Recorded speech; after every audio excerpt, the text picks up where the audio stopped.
दौंड तालुक्यातील वरवण येथे शॉर्ट सर्किटमुळे मोटर्स दुकानाला भीषण आग, मोठे नुकसान।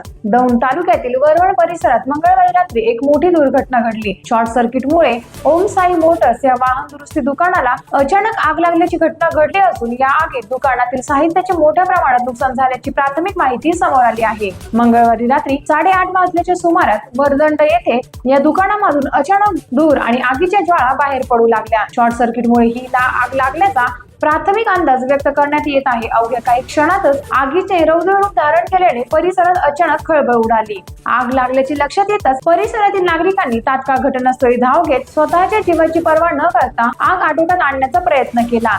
आगीची माहिती मिळताच संबंधित यंत्रणा तसेच स्थानिक नागरिक मोठ्या संख्येने घटनास्थळी दाखल झाले। मात्र आगीचा वेग इतका जास्त होता की दुकानातील वाहनांचे सुटे भाग, विविध उपकरणे तसेच अन्य साहित्य जळून खाक झाल्याची माहिती मिळाली। या आगीमुळे दुकान मालकाचे मोठ्या प्रमाणात आर्थिक नुकसान झाले असून वेळीच आग आटोक्यात आणण्यात यश आल्याने आणखी मोठी दुर्घटना टळल्याचे बोलले जात आहे। दरम्यान घटनेच्या कारणांचा अधिक तपास सुरू असून अशा घटना टाळण्यासाठी विद्युत उपकरणांची वेळोवेळी तपासणी करावी अशी मागणी नागरिकांकडून करण्यात येत आहे। वरवण परिसरात वाढत्या शॉर्ट सर्किट घटनांमुळे नागरिकांमध्ये चिंतेचे वातावरण पसरले आहे। टाइम्स ऑफ महाराष्ट्रासाठी दौंड प्रतिनिधी सुमित रणधीर यांचा रिपोर्ट।